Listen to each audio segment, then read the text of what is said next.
കഴിയുമെങ്കിൽ പാനപാത്രമെൻ പ്രിയതാതാ മാറ്റി തരണമേ. താണു ദൈവത്തിൻ സൂനു ഭൂമിയിൽ വീണു താതനോടർത്തിച്ചു.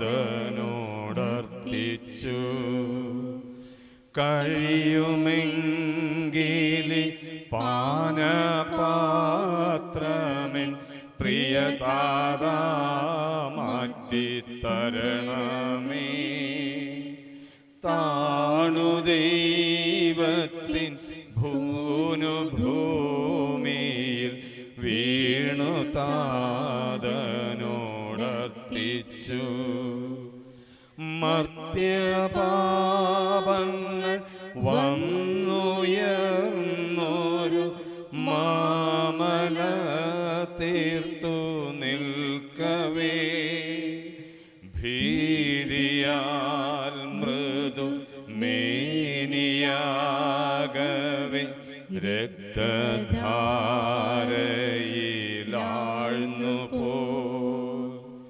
കഴിയുമെങ്കിൽ പാനപാത്രമെൻ പ്രിയതാതാ മാറ്റി തരണമേ. താണു ദൈവത്തിൻ സൂനു ഭൂമിയിൽ വീണു താതനോടർത്തിച്ചു.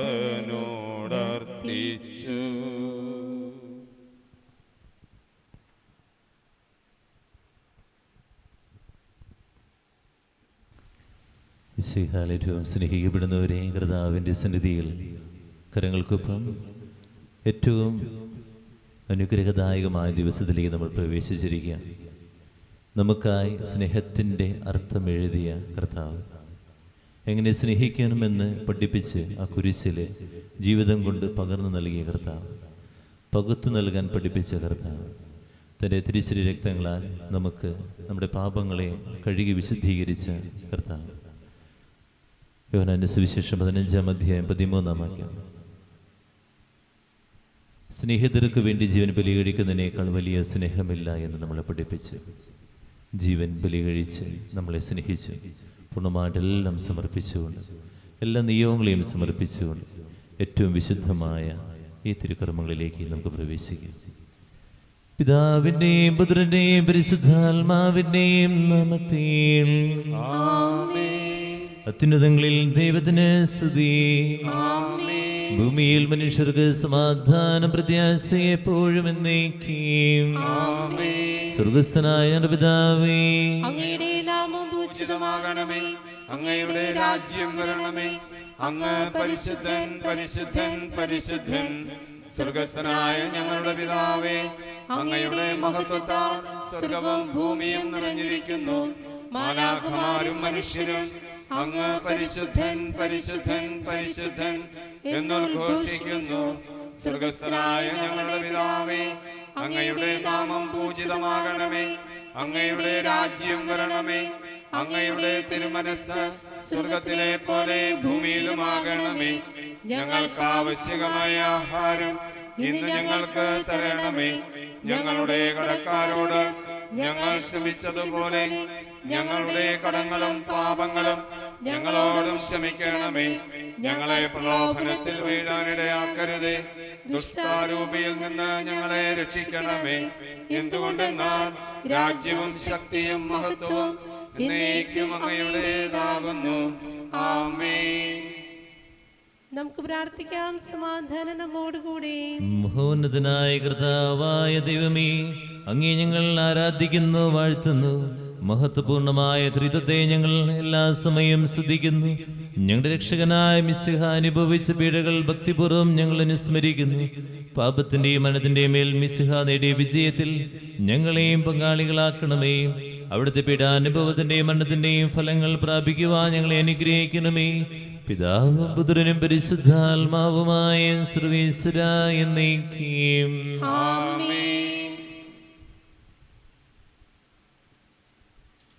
എൻ്റെ ദൈവമേ, എൻ്റെ ദൈവമേ, എന്തുകൊണ്ട് നീ എന്നെ കൈവിടഞ്ഞു? എൻ്റെ ദൈവമേ, അങ്ങേ കാര്യമായി മതിക്കാത്ത മനുഷ്യരുടെ കയ്യിൽ എന്നെ വിട്ടുകൊടുക്കരുതേ. എന്റെ ദൈവമേ, എന്തുകൊണ്ട് നീ എന്നെ കൈവിടിഞ്ഞു? പകൽ സമയം ഞാൻ നിന്നെ വിളിച്ചു, നീ എനിക്ക് ഉത്തരമരുളിയില്ല. രാത്രിയിലും ഞാൻ നിന്നെ വിളിച്ചു, നീ എനിക്കായി കാത്തിരുന്നില്ല. നീ പരിശുദ്ധനാകുന്നു, നീ മഹിമയിൽ ഇസ്രായേൽ വസിക്കുന്നു. എന്റെ പിതാക്കന്മാർ നിന്നിൽ ആശ്രയിച്ചു, അവർ നിന്നിൽ ശരണം ഗമിച്ചു. അപ്പോൾ നീ അവർക്ക് വിമോചനമേകി. നിന്നോട് അവർ നിലവിളിച്ചു, അവർ രക്ഷിക്കപ്പെടുകയും ചെയ്തു. നിന്നിൽ അവർ ആശ്രയിച്ചു, അവർ ലജ്ജിതരായില്ല. ഞാൻ മനുഷ്യനല്ല, കൃമിയാകുന്നു. മനുഷ്യനിന്ദാ വിഷയവും ജനത്തിന്റെ പരിഹാസപാത്രവുമാകുന്നു. കാണുന്നവരെല്ലാം എന്നെ അവഹേളിക്കുന്നു. അവർ വികൃതമായ ആംഗ്യങ്ങൾ കാട്ടുകയും തലയാട്ടുകയും ചെയ്യുന്നു. കർത്താവ് രക്ഷിക്കുമെന്ന് അവർ പ്രത്യാശിച്ചു. അവനിൽ സംപ്രീതനാകണമെങ്കിൽ കർത്താവ് അവനെ രക്ഷിക്കട്ടെ. എന്നിൽ നിന്ന് നീ അകന്നിരിക്കരുതേ. ഇതാ ദുരിതം അടുത്തിരിക്കുന്നു, എന്നെ സഹായിക്കാൻ ആരുമില്ല. ദിവസം മുഴുവൻ ഞങ്ങൾ നിന്നെ സ്തുതിച്ചു, എന്നും നിന്റെ നാമം പ്രകീർത്തിച്ചു. എന്നിട്ടും നീ ഞങ്ങളെ വിസ്മരിച്ചു, ലജ്ജിക്കാൻ ഞങ്ങൾക്കിടയാക്കിയല്ലോ. സൈന്യത്തോടൊപ്പം നീ ഇറങ്ങുന്നില്ല, പിന്തിരിഞ്ഞോടുവാ ഞങ്ങൾക്കിടവരുത്തി. ശത്രുക്കൾ ഞങ്ങളെ കൊള്ളയടിച്ചു. കൊന്നു തിന്നാനുള്ള ആടിനെ പോലെ നീ ഞങ്ങളെ അവർക്ക് നൽകി. ജനതകൾക്കിടയിൽ ഞങ്ങളെ ചിതറിച്ചു. സ്വന്തം ജനത്തെ വിലയില്ലാതെ വിറ്റു, അവരുടെ വില നീ വർദ്ധിച്ചുമില്ല. അയൽക്കാർക്ക് ഞങ്ങളെ പരിഹാസ വിഷയമാക്കി, ചുറ്റുമുള്ളവർക്ക് നിന്ദയ്ക്കും ആക്ഷേപത്തിനും പാത്രമാക്കി. വിജാതിയുടെ മധ്യത്തിൽ പഴമൊഴിയാക്കി, ജനപദങ്ങൾക്കിടയിൽ അവഹേളിതരാക്കി. ദിവസം മുഴുവൻ ഞാൻ അപമാനിതനാകുന്നു, ലജ്ജ മൂലം ഞാൻ മുഖം മറച്ചിരിക്കുന്നു. നിന്ദിക്കുകയും ദുഷിക്കുകയും ചെയ്യുന്നവന്റെ സ്വരമുയരുന്നു. പ്രതികാരം ചെയ്യുന്ന ശത്രു ഇതാ നിന്റെ മുമ്പിൽ. ഇതെല്ലാം ഞങ്ങൾക്ക് സംഭവിച്ചു, എങ്കിലും ഞങ്ങൾ നിന്നെ മറന്നില്ല. ദൈവമേ, എന്നോട് കരുണ തോന്നണമേ. എന്തെന്നാൽ മനുഷ്യർ എന്നെ ചവിട്ടിമെതിക്കുന്നു, മല്ലന്മാർ ദിവസം മുഴുവൻ എന്നെ ഞെരുക്കുന്നു. ദിവസം മുഴുവൻ എന്റെ ശത്രുക്കൾ എന്നെ ചവിട്ടി മെതിക്കുന്നു. അനേകം യോദ്ധാക്കൾ എനിക്കെതിരായി പ്രബലപ്പെടുന്നു. ഞാൻ ദൈവത്തിൽ ആശ്രയിക്കുന്നു, പകൽ സമയത്ത് പോലും ഞാൻ ഭയപ്പെടുകയില്ല.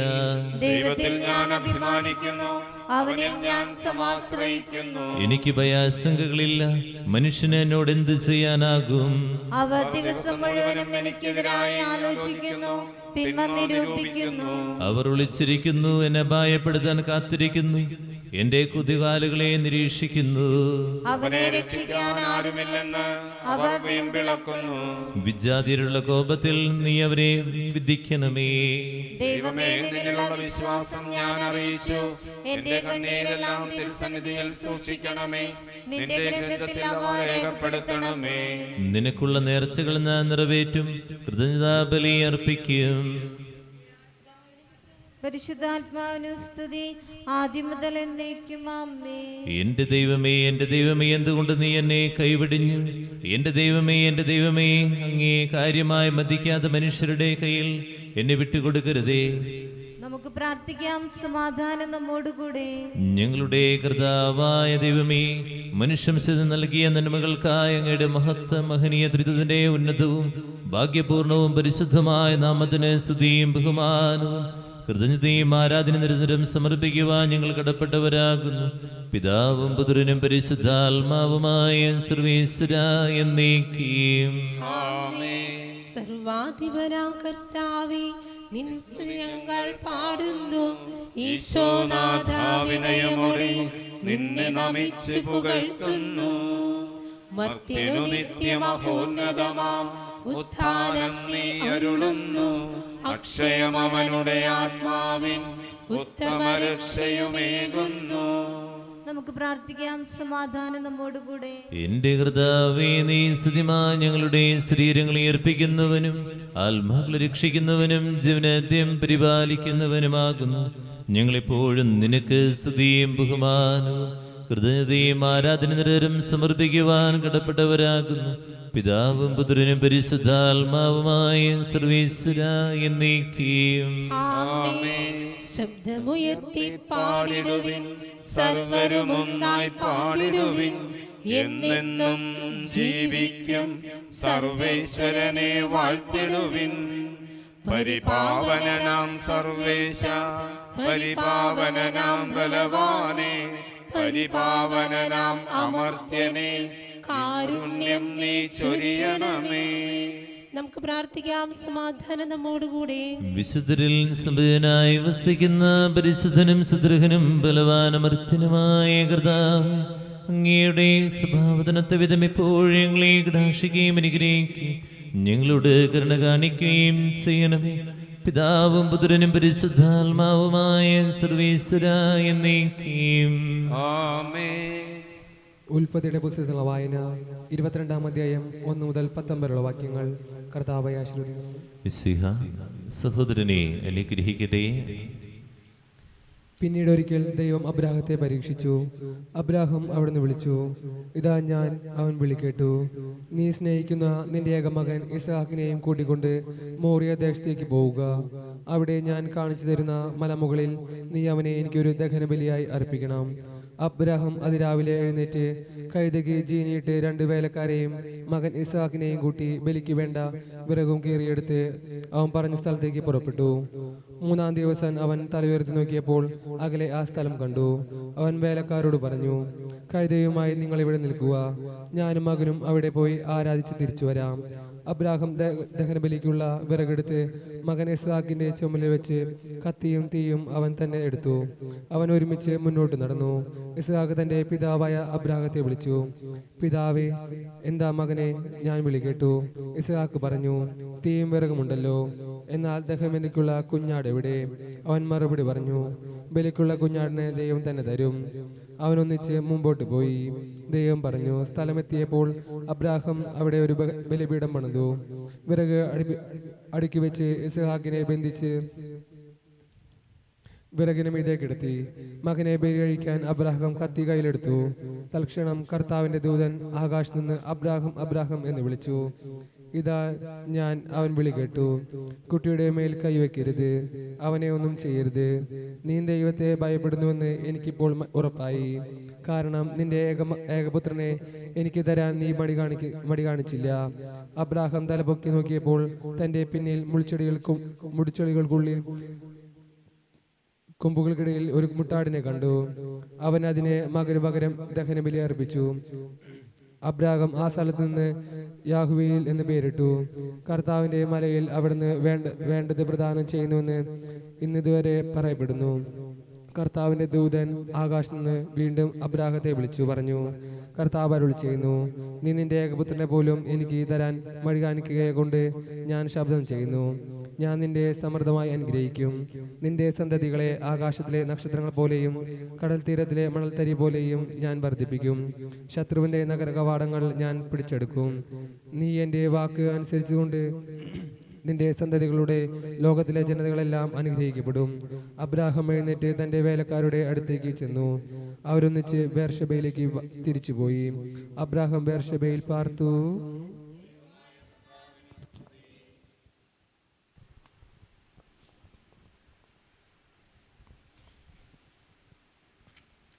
എൻ്റെ സഹോദരരെ, വിശുദ്ധ പൗലോസ് ശ്ലീഹ റോമാക്കാർക്ക് എഴുതിയ ലേഖനം അധ്യായം 5 6 മുതൽ 16 വരെയുള്ള വാക്യങ്ങൾ.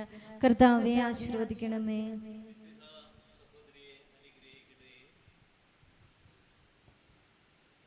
നാം ബലഹീനരായിരിക്കെ നിർണയിക്കപ്പെട്ട സമയത്ത് ക്രിസ്തു പാപികൾക്ക് വേണ്ടി മരിച്ചു.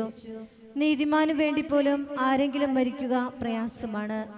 ഒരു പക്ഷേ ഒരു നല്ല മനുഷ്യനു വേണ്ടി മരിക്കാൻ വല്ലവരും തുനിഞ്ഞെന്ന് വരാം. എന്നാൽ നാം പാപികളായിരിക്കെ ക്രിസ്തു നമുക്ക് വേണ്ടി മരിച്ചു. അങ്ങനെ നമ്മോടുള്ള തന്റെ സ്നേഹം ദൈവം പ്രകടമാക്കിയിരിക്കുന്നു.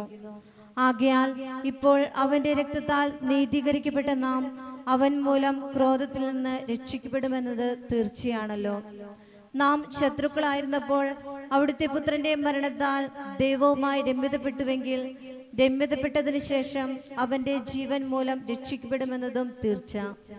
മാത്രമല്ല, നമ്മുടെ കർത്താവായ യേശു ക്രിസ്തു വഴി നാം ദൈവത്തിൽ അഭിമാനിക്കുകയും ചെയ്യുന്നു. അവൻ വഴിയാണല്ലോ നാം ഇപ്പോൾ അനുരഞ്ജനം സാധിച്ചിരിക്കുന്നത്. ഒരു മനുഷ്യൻ മൂലം പാപം മൂലം മരണവും ലോകത്തിൽ പ്രവേശിച്ചു. അപ്രകാരം എല്ലാവരും പാപം ചെയ്തതുകൊണ്ട് മരണം എല്ലാവരിലും വ്യാപിച്ചു. നിയമം നൽകപ്പെടുന്നതിന് മുമ്പ് തന്നെ പാപം ലോകത്തിൽ ഉണ്ടായിരുന്നു. എന്നാൽ നിയമമില്ലാത്തപ്പോൾ പാപം കണക്കിലെടുക്കപ്പെടുന്നില്ല. ആദത്തിന്റെ പാപത്തിന് സദൃശ്യമായ പാപം ചെയ്യാതിരുന്നവരുടെ മേൽ പോലും ആദത്തിന്റെ കാലം മുതൽ മോശയുടെ കാലം വരെ മരണം ആധിപത്യം പുലർത്തി. ആദം വരാനിരുന്നവന്റെ പ്രതിരൂപമാണ്. എന്നാൽ പാപം പോലെയല്ല കൃപാദാനം. ഒരു മനുഷ്യന്റെ പാപം മൂലം വളരെ പേർ മരിച്ചുവെങ്കിൽ ദൈവകൃപയും യേശുക്രിസ്തുവെന്ന ഒരു മനുഷ്യന്റെ കൃപാദാനവും അനേകർക്ക് എത്രയധികം സമൃദ്ധമായി ലഭിച്ചിരിക്കുന്നു. ഒരുവന്റെ പാപത്തിൽ നിന്നുളവായ ഫലം പോലെയല്ല ഈ ദാനം. ഒരു പാപത്തിന്റെ ഫലമായുണ്ടായ വിധി ശിക്ഷയ്ക്ക് കാരണമായി. അനേകം പാപങ്ങൾക്ക് ശേഷം ആഗതമായ കൃപാദാനമാകട്ടെ നീതീകരണത്തിന് കാരണമായി. നമ്മുടെ കർത്താവായ മിശിഹായ്ക്ക് സ്തുതി. സ്വന്തം ജനങ്ങൾക്കു ജീവനേകാൻ സർവേശനന്ദനൻ ഭൂവിൽ വന്നു. കുരിശാണനാഥനായി തീർത്തു ലോകം, വ്യഥയാണനാഥനിൽ ചേർത്തു ലോകം, വ്യഥയാണനാഥനിൽ ചേർത്തു ലോകം.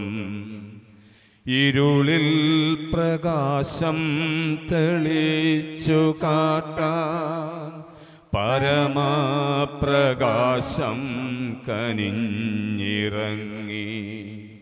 കുരിശാണനാഥനായി തീർത്തു ലോകം, വ്യഥയാണനാഥനിൽ ചേർത്തു ലോകം, വ്യഥയാണനാഥനിൽ ചേർത്തു ലോകം. നമുക്ക് ശ്രദ്ധാപൂർവ്വം നിന്ന് പരിശുദ്ധ സുവിശേഷം ശ്രവിക്കാം. സമാധാനം നിങ്ങളോട് കൂടെ, അങ്ങയോടും അങ്ങയുടെ ആത്മാവോടും കൂടെ. വിശുദ്ധ മത്തായി, വിശുദ്ധ ലൂക്ക, വിശുദ്ധ യോഹന്നാൻ അറിയിച്ച നമ്മുടെ കർത്താവ് മിശിഹായുടെ പരിശുദ്ധ സുവിശേഷം. നമ്മുടെ കർത്താവായ മിശിഹായ്ക്ക് സ്തുതി. സ്വന്തമായിട്ടിരിക്കാം. പീഡാനുഭവ ചരിത്ര വായനയിലേക്ക് നമ്മൾ പ്രവേശിക്കുകയാണ്. പീഡാനുഭവ ചരിത്ര വായന വായിക്കുമ്പോൾ ഓർക്കുക, ഒരു മനുഷ്യൻ തൻ്റെ ജീവിതത്തിൽ കടന്നുപോയ വഴികളാണ്, വേദനയുടെ വഴികൾ. കഥകളായിട്ട് ഇത് കാണാതിരിക്കുക. അവൻ അനുഭവിച്ച, നമ്മൾ അത്രയധികം സ്നേഹിച്ച ആ അനുഭവത്തിൻ്റെ ആ ഉള്ളു മനസ്സിലാക്കി വേണം കേൾക്കാൻ. അങ്ങനെ ആഴപ്പെട്ട് ഈശോ എന്നൊരു നാമം ഉള്ളിങ്ങനെ ഉച്ചരിച്ചുകൊണ്ടിരിക്കണം. ഈശോയെ, ഇത്രയധികം എന്നെ സ്നേഹിച്ചു, ഞാനും നിന്നെ സ്നേഹിക്കുന്നുവെന്ന്, ഞാൻ നിന്നെ സ്നേഹിക്കുന്നു എന്ന് നമുക്കുള്ളിൽ ഇങ്ങനെ പറഞ്ഞുകൊണ്ടിരിക്കണം. ഈ പീഡാനുഭവ ചരിത്ര വായനയുടെ നിമിഷത്തിൽ കണ്ണുനീരോടെ, അതുപോലെ ആ ഓരോ ചിത്രവും നമ്മൾ സ്വപ്നം പോലെ ഇങ്ങനെ ഉള്ളിൽ ഇങ്ങനെ കാണണം. അവൻ കടന്നു പോകുന്ന വഴി, അതുപോലെ അവൻ കടന്നു പോകുന്ന ആ കുരിശിൻ്റെ വേദനയുടെ നിമിഷങ്ങൾ, ഒഴുകുന്ന തിരുരക്തം ഒക്കെ നമ്മുടെ ഉള്ളിലേക്ക് വരുമുണ്ടല്ലോ, ഒരു അനുഭവമായിട്ട് മാറും. അനുഭവമായിട്ട് മാറാൻ ഈ നിമിഷം നമുക്ക് പ്രാർത്ഥിക്കാം. ഒരു നിമിഷം ഒന്ന് കണ്ണുകളടച്ച് യേശുവിൻ്റെ മുഖമൊന്ന് മനസ്സിലൊന്ന് ധ്യാനിച്ച് ഈ പീഡാനുഭവ ചരിത്രത്തിലേക്ക് നമുക്ക് പ്രവേശിക്കാം. നമ്മുടെ കർത്താവ് ഈശോ മിശിഹായുടെ പീഡാനുഭവ ചരിത്രം. ഇവ അരുളി ചെയ്ത ശേഷം ശിഷ്യന്മാരെയും കൂട്ടിക്കൊണ്ട് ഈശോ കെദ്രോൻ തോട് കടന്ന് പതിവ് പോലെ ഒലിവുമലയിലേക്ക് പോയി. അവിടെ ഗത്സമേൻ എന്ന പേരിൽ ഒരു തോട്ടമുണ്ടായിരുന്നു. ഈശോയും ശിഷ്യന്മാരും അതിൽ പ്രവേശിച്ചു. അപ്പോൾ അവിടുന്ന് അവരോട് ഇങ്ങനെ അരുളി ചെയ്തു: ഞാൻ പോയി പ്രാർത്ഥിക്കട്ടെ, നിങ്ങൾ ഇവിടെ ഇരിക്കുവിൻ. പരീക്ഷയിൽ ഉൾപ്പെടാതിരിക്കാൻ പ്രാർത്ഥിക്കുകയും ചെയ്യുവിൻ. അനന്തരം ഈശോ പത്രോസിനെയും സെബദിയുടെ പുത്രന്മാരായ യാക്കോബ്, യോഹന്നാൻ എന്നിവരെയും കൂട്ടിക്കൊണ്ട് അല്പദൂരം മുമ്പോട്ട് നീങ്ങി. അവിടെ വെച്ച് ഈശോ അപാരമായ ദുഃഖത്താൽ വിവശനായി തീർന്നു. അവിടുന്ന് അവരോട് ഇപ്രകാരം അരുളി ചെയ്തു: എൻ്റെ ആത്മാവ് മരണവേദന അനുഭവിക്കുന്നു, നിങ്ങൾ എന്നോടുകൂടെ ഉണർന്നിരിക്കുവിൻ. അനന്തരം അവിടുന്ന് ഒരു കല്ലേറ് ദൂരെ മാറി മുട്ടുകുത്തി സാഷ്ടാംഗം വീണ് ഇങ്ങനെ പ്രാർത്ഥിച്ചു: പിതാവേ, കഴിയുമെങ്കിൽ ആ മണിക്കൂർ എന്നിൽ നിന്ന് അകന്നു പോകട്ടെ. അങ്ങ് സർവശക്തനാണല്ലോ. ഈ കാസ എന്നിൽ നിന്ന് മാറ്റിത്തരണമേ. എങ്കിലും എൻ്റെ ഇഷ്ടമല്ല, അങ്ങയുടെ ഇഷ്ടം നിറവേറട്ടെ. ഈശോ ശിഷ്യന്മാരുടെ പക്കലേക്ക് മടങ്ങിച്ചെന്നപ്പോൾ അവർ ഉറങ്ങുന്നതായാണ് കണ്ടത്. അപ്പോൾ അവിടുന്ന് പത്രോസിനോട് ചോദിച്ചു, ശിമിയോനെ, നീ ഉറങ്ങുകയാണോ? 1 മണിക്കൂർ നേരം എന്നോടുകൂടെ ഉണർന്നിരിക്കുവാൻ നിങ്ങൾക്ക് കഴിഞ്ഞില്ലല്ലോ. പരീക്ഷയിൽ ഉൾപ്പെടാതിരിക്കുവാൻ ഉണർന്നിരുന്ന് പ്രാർത്ഥിക്കുവിൻ. ആത്മാവ് സന്നദ്ധമാണെങ്കിലും ശരീരം ബലഹീനമായിരിക്കുന്നു. അവിടുന്ന് വീണ്ടും പോയി അതേ വാക്കുകൾ തന്നെ പറഞ്ഞ് പ്രാർത്ഥിച്ചു. എൻ്റെ പിതാവേ, ഈ കാസ ഞാൻ കുടിക്കാതെ നിവൃത്തിയില്ലെങ്കിൽ അങ്ങയുടെ ഇഷ്ടം നിറവേറട്ടെ. ഈശോ വീണ്ടും തിരിച്ചു ചെന്നപ്പോഴും അവർ ഉറങ്ങുന്നതായിട്ടാണ് കണ്ടത്. അവരുടെ കണ്ണുകൾ അത്രയ്ക്ക് നിദ്രാഭാരമുള്ളവയായിരുന്നു. അവിടുത്തോട് എന്ത് മറുപടി പറയണമെന്നറിയാതെ അവർ വിഷമിച്ചു. ഈശോ അവരെ വിട്ട് 3-ാം പ്രാവശ്യവും പ്രാർത്ഥിക്കുവാൻ പോയി. അവിടുന്ന് അതേ വാക്കുകൾ തന്നെ ഉരുവിട്ടുകൊണ്ടിരുന്നു. അപ്പോൾ ഈശോയെ ധൈര്യപ്പെടുത്തുവാൻ സ്വർഗത്തിൽ നിന്നൊരു മാലാഖ പ്രത്യക്ഷനായി. വേദന കഠോരമായപ്പോൾ അവിടുന്ന് കൂടുതൽ തീക്ഷ്ണതയോടെ പ്രാർത്ഥിച്ചു. അപ്പോൾ അവിടുത്തെ വിയർപ്പ് രക്തത്തുള്ളികളായി നിലത്തു വീണു. അവിടുന്ന് പ്രാർത്ഥന കഴിഞ്ഞെഴുന്നേറ്റു 3-ാം പ്രാവശ്യം ശിഷ്യന്മാരുടെ അടുക്കലേക്ക് ചെന്നു. അവർ അപ്പോഴും ദുഃഖാർത്തരായി തളർന്നുറങ്ങുകയായിരുന്നു.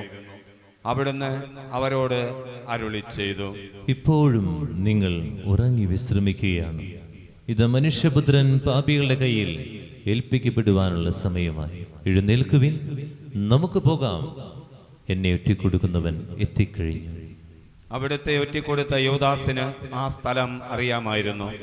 എന്തെന്നാൽ ശിഷ്യന്മാരൊന്നിച്ച് ഈശോ പലപ്പോഴും അവിടെ പോകാറുണ്ടായിരുന്നു. യൂദാസ് പട്ടാളത്തെയും പ്രധാനാചാര്യന്മാരുടെയും പ്രീസന്മാരുടെയും സേവകന്മാരെയും കൂട്ടിക്കൊണ്ട് അവിടെ ചെന്നു. അവർ വിളക്കുകളും പന്തങ്ങളും വാളുകളും വടികളും എടുത്തിരുന്നു. ഈശോ ശിഷ്യന്മാരോട് സംസാരിച്ചു കൊണ്ടിരിക്കുമ്പോഴാണ് 12 പേരിൽ ഒരുവനായ യൂദാസ് അവിടെ എത്തിയത്. ഒറ്റിക്കൊടുക്കാനിരുന്നവൻ അവരോട് ഇങ്ങനെ പറഞ്ഞിട്ടുണ്ടായിരുന്നു, ഞാൻ ഒരാളെ ചുംബിക്കും, അവനാണ് മിശിഹ, അവനെ നിങ്ങൾ ശ്രദ്ധാപൂർവം പിടിച്ചുകൊള്ളണം. അടുത്തെത്തിയ ഉടനെ യൂദാസ് ഇപ്രകാരം പറഞ്ഞുകൊണ്ട് ഈശോയെ ചുംബിച്ചു. ഗുരേ സുസ്തി. അപ്പോൾ ഈശോ അയാളോട് ചോദിച്ചു, സ്നേഹിത, നീ ഇതിനാണോ വന്നത്? യുദാസേ, ചുംബിച്ചുകൊണ്ട് നീ മനുഷ്യപുത്രനെ ഒറ്റിക്കൊടുക്കുകയാണോ? സംഭവിക്കാൻ പോകുന്നതെല്ലാം അറിഞ്ഞിരുന്ന ഈശോ അവരുടെ അടുക്കലേക്ക് ചെന്ന് ഇപ്രകാരം ചോദിച്ചു, നിങ്ങൾ ആരെയാണ് അന്വേഷിക്കുന്നത്? അവർ അവിടുത്തോട് പറഞ്ഞു, നസ്രായനായ ഈശോയെയാണ് ഞങ്ങൾ അന്വേഷിക്കുന്നത്. ഈശോ അവരോട് അരുളി ചെയ്തു, അത് ഞാൻ തന്നെയാകുന്നു. അവിടുത്തെ ഒറ്റിക്കൊടുത്ത യൂദാസും അക്കൂട്ടത്തിലുണ്ടായിരുന്നു. അത് ഞാൻ തന്നെയാകുന്നു എന്ന് അവിടുന്ന് അരുളി ചെയ്ത ക്ഷണത്തിൽ അവരെല്ലാവരും പുറകോട്ട് മറിഞ്ഞു വീണു. ഈശോ വീണ്ടും അവരോട് ചോദിച്ചു, നിങ്ങൾ ആരെയാണ് അന്വേഷിക്കുന്നത്? അവർ വീണ്ടും പറഞ്ഞു, നസ്രായനായ ഈശോയെയാണ് ഞങ്ങൾ അന്വേഷിക്കുന്നത്. അവിടുന്ന് അവരോട് അരുളി ചെയ്തു, അത് ഞാൻ തന്നെയാണ് നിങ്ങളോട് പറഞ്ഞു കഴിഞ്ഞല്ലോ. എന്നെയാണ് നിങ്ങൾ അന്വേഷിക്കുന്നതെങ്കിൽ ഇവരെല്ലാം പോയിക്കൊള്ളട്ടെ. അങ്ങ് എന്നെ ഏൽപ്പിച്ചിരുന്നവരിൽ ആരെയും ഞാൻ നഷ്ടപ്പെടുത്തിയില്ല എന്നുള്ള തന്റെ പ്രവചനം പൂർത്തിയാകുവാനാണ് അവിടുന്ന് ഇപ്രകാരം പറഞ്ഞത്. എന്താണ് സംഭവിക്കുവാൻ പോകുന്നതെന്ന് മനസ്സിലാക്കിയ ശിഷ്യന്മാർ അവിടുത്തോട് ചോദിച്ചു, കർത്താവേ, ഞങ്ങളും വാളെടുക്കട്ടെയോ? ശിമയോൻ പത്രോസിന്റെ കൈവശം ഒരു വാളുണ്ടായിരുന്നു. അയാൾ പെട്ടെന്ന് അത് ഊരി പ്രധാനാചാര്യന്റെ സേവകനെ വെട്ടി അവന്റെ വലത്ത് ചെവി മുറിച്ചു കളഞ്ഞു. ആ സേവകന്റെ പേര് മാൽക്കൂസ് എന്നായിരുന്നു. അവന്റെ ചെവി തൊട്ട് സുഖപ്പെടുത്തിയ ശേഷം ഈശോ പത്രോസിനോട് അരുളി ചെയ്തു, വാൾ അതിൻ്റെ ഉറയിലിടുക.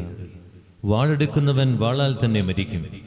ഞാൻ എൻ്റെ പിതാവിനോട് അപേക്ഷിച്ചാൽ ക്ഷണം നേരം കൊണ്ട് 12-ലേറെ വേഗം മാലാഖമാരെ അയച്ച് ശത്രുകരങ്ങളിൽ നിന്ന് എന്നെ രക്ഷിക്കുകയില്ലെന്നാണോ നീ കരുതുന്നത്? അങ്ങനെ ചെയ്താൽ ഇതെല്ലാം സംഭവിക്കണമെന്ന തിരുവെഴുത്ത് എങ്ങനെ പൂർത്തിയാകും? എൻ്റെ പിതാവ് എനിക്ക് തന്ന കാസ ഞാൻ കുടിക്കേണ്ടതില്ലയോ? അനന്തരം ഈശോ ആ ജനക്കൂട്ടത്തോട് അരുളി ചെയ്തു, ഒരു കവർച്ചക്കാരനെ പിടിക്കാൻ എന്ന വണ്ണം വാളുകളും വടികളുമായി നിങ്ങൾ ഇപ്പോൾ എൻ്റെ അടുക്കൽ വന്നിരിക്കുന്നു. ഞാൻ എല്ലാ ദിവസവും ദേവാലയത്തിൽ പഠിപ്പിച്ചിരുന്നുവല്ലോ, അന്നൊന്നും നിങ്ങൾ എന്നെ പിടികൂടിയില്ലല്ലോ. ഇത് നിങ്ങളുടെ സമയമാണ്, ഇത് അന്ധകാരത്തിൻ്റെ ഭരണമാണ്. പ്രവചനങ്ങൾ പൂർത്തിയാകുവാൻ ഇങ്ങനെയെല്ലാം സംഭവിച്ചേ മതിയാകും. അപ്പോൾ സഹസ്രാധിപനും പട്ടാളക്കാരും യൂതന്മാരുടെ പരിചാരകരും ചേർന്ന് ഈശോയെ പിടിച്ച് ബന്ധിച്ചു. അത് കണ്ട് ശിഷ്യന്മാരെല്ലാവരും അവിടുത്തെ ഉപേക്ഷിച്ച് ഓടിപ്പോയി. എന്നാൽ ഒരു യുവാവ് ഈശോയെ അനുഗമിച്ചിരുന്നു. അവർ അയാളെ പിടികൂടി ധരിച്ചിരുന്ന വസ്ത്രം ഉപേക്ഷിച്ച് അയാളും ഓടി രക്ഷപ്പെട്ടു. ഈശോയെ ആദ്യം അവർ അന്നാസിന്റെ പക്കലേക്കാണ് കൊണ്ടുപോയത്. എന്തെന്നാൽ അയാൾ അക്കൊല്ലത്തെ മഹാപുരോഹിതനായിരുന്ന കയ്യാപ്പായുടെ ശ്വശുരനായിരുന്നു. ജനങ്ങളൊന്നാകെ നശിക്കാതിരിക്കാൻ ഒരാൾ അവർക്ക് പകരം മരിക്കുന്നത് നല്ലതാണെന്ന് ഒരിക്കൽ പ്രസ്താവിച്ചിട്ടുള്ള ഒരു മനുഷ്യനായിരുന്നു കയ്യാപ്പ. പ്രധാനാചാര്യൻ ഈശോയോട് അവിടുത്തെ ശിഷ്യന്മാരെയും ഉപദേശത്തെയും പറ്റി ചോദിച്ചു. ഈശോ ഇപ്രകാരം മറുപടി പറഞ്ഞു: ഞാൻ ജനങ്ങളോട് പരസ്യമായിട്ടാണ് സംസാരിച്ചിട്ടുള്ളത്. യൂതന്മാരുടെ സംഘത്തിലും ദേവാലയത്തിലുമല്ലാതെ രഹസ്യമായി ഞാനൊന്നും പഠിപ്പിച്ചിട്ടില്ല. പിന്നെ എന്തിനാണ് എന്നോട് ചോദിക്കുന്നത്? ഞാൻ എന്ത് പറഞ്ഞുവെന്ന് എൻ്റെ ശ്രോതാക്കളോട് തന്നെ ചോദിക്കുക. ഞാൻ പറഞ്ഞതെല്ലാം അവർക്കറിയാമല്ലോ. അവിടുന്ന് അങ്ങനെ അരുളി ചെയ്തപ്പോൾ അടുത്ത് നിന്നിരുന്ന ഒരു പരിചാരകൻ ഇപ്രകാരം ചോദിച്ചുകൊണ്ട് അവിടുത്തെ കവിൾത്തടത്തിൽ അടിച്ചു. ഇങ്ങനെയാണോ പ്രധാനാചാര്യനോട് മറുപടി പറയുന്നത്? ഈശോ അയാളോട് ചോദിച്ചു: ഞാൻ പറഞ്ഞതിൽ എന്തെങ്കിലും തെറ്റുണ്ടെങ്കിൽ അത് കാണിച്ചു തരിക. തെറ്റൊന്നുമില്ലെങ്കിൽ പിന്നെന്തിനാണ് എന്നെ അടിച്ചത്? അന്നാസ് ഈശോയെ ബന്ധിതനായി തന്നെ മഹാപുരോഹിതനായ കയ്യാപ്പായുടെ അടുക്കലേക്ക് അയച്ചു. പ്രധാനാചാര്യന്മാരും നിയമജ്ഞന്മാരും ജനപ്രമാണികളുമെല്ലാം അവിടെ സമ്മേളിച്ചിരുന്നു. പ്രധാനാചാര്യന്മാരും ന്യായാധിപ സംഘവും ഈശോയെ വധശിക്ഷയ്ക്ക് വിധിക്കുവാനുള്ള തെളിവുകൾ ഉണ്ടാക്കുവാൻ പരിശ്രമിക്കുകയായിരുന്നു. എന്നാൽ അതിൽ അവർ പരാജയമടഞ്ഞു. പലരും അവിടത്തേക്കെതിരായി കള്ളസാക്ഷ്യം പറയുവാൻ തയ്യാറായി ചെന്നെങ്കിലും അവരുടെ സാക്ഷ്യങ്ങൾ തമ്മിൽ പൊരുത്തപ്പെടാതെ പോയി. അവസാനം 2 കള്ളസാക്ഷികൾ ചെന്ന് ഇങ്ങനെ മൊഴി കൊടുത്തു: മനുഷ്യനിർമ്മിതമായ ഈ ദേവാലയം നശിപ്പിച്ച് 3 ദിവസങ്ങൾക്കകം മനുഷ്യനിർമ്മിതമല്ലാത്ത മറ്റൊന്ന് ഞാൻ പണിയുമെന്ന് ഈ മനുഷ്യൻ പറയുന്നത് ഞങ്ങൾ കേട്ടിട്ടുണ്ട്. എന്നാൽ അവിടെയും അവരുടെ സാക്ഷ്യങ്ങൾക്ക് തമ്മിൽ പൊരുത്തമില്ലായിരുന്നു. മഹാപുരോഹിതൻ അവരുടെ മധ്യേ എഴുന്നേറ്റ് നിന്നുകൊണ്ട് ഈശോയോട് ചോദിച്ചു: ഈ മനുഷ്യരെല്ലാം നിനക്കെതിരായി നൽകുന്ന സാക്ഷ്യങ്ങളെക്കുറിച്ച് നിനക്കൊന്നും പറയാനാവുന്നില്ലേ? ഈശോ യാതൊരു മറുപടിയും നൽകിയില്ല. മഹാപുരോഹിതൻ വീണ്ടും ചോദിച്ചു: നീ ദൈവപുത്രനായ മിശിഹ തന്നെയോ എന്ന് ഞങ്ങളോട് പറയണമെന്ന് സജീവ ദൈവത്തിന്റെ നാമത്തിൽ ശബ്ദം ചെയ്ത് ഞാൻ ആവശ്യപ്പെടുന്നു. ഈശോ അരുളി ചെയ്തു: അങ്ങ് തന്നെ അത് പറഞ്ഞു കഴിഞ്ഞിരിക്കുന്നു. മനുഷ്യപുത്രൻ സർവശക്തന്റെ വലതുഭാഗത്തിരിക്കുന്നതും വാനമേഘങ്ങളിൽ എഴുന്നള്ളി വരുന്നതും നിങ്ങൾ കാണുമെന്ന് ഞാൻ നിങ്ങളോട് പറയുന്നു. അത് കേട്ടപ്പോൾ മഹാപുരോഹിതൻ തന്റെ വസ്ത്രങ്ങൾ വലിച്ചു കീറിക്കൊണ്ട് പറഞ്ഞു: ഇവൻ ദൈവദൂഷണം പറഞ്ഞിരിക്കുന്നു. ഇനി സാക്ഷികളെ കൊണ്ട് നമുക്ക് എന്താവശ്യം? ഇവൻ ദൈവദൂഷണം പറയുന്നത് നിങ്ങൾ തന്നെ കേട്ടല്ലോ. നിങ്ങളുടെ അഭിപ്രായം എന്താണ്? അവർ മറുപടി പറഞ്ഞു: ഇവൻ മരണശിക്ഷയ്ക്ക് അർഹനാകുന്നു. പിന്നീട് അവർ അവിടുത്തെ മുഖത്ത് തൊപ്പുകയും ഇടിക്കുകയും കരണത്തടിക്കുകയും ചെയ്തു. കണ്ണുകൾ മൂടിക്കെട്ടിയ ശേഷം ഇപ്രകാരം ചോദിച്ചുകൊണ്ട് അവിടുത്തെ അടിച്ചു: നിന്നെ അടിച്ചത് ആരാണെന്ന് പ്രവചിക്കുക. അവർ അവിടുത്തേക്കെതിരായി പല ദൂഷണങ്ങളും പറഞ്ഞുകൊണ്ടിരുന്നു. ശിമയോൻ പത്രോസും മറ്റൊരു ശിഷ്യനും മഹാപുരോഹിതന്റെ അങ്കണം വരെ ദൂരത്തുകൂടി ഈശോയെ അനുഗമിക്കുന്നുണ്ടായിരുന്നു.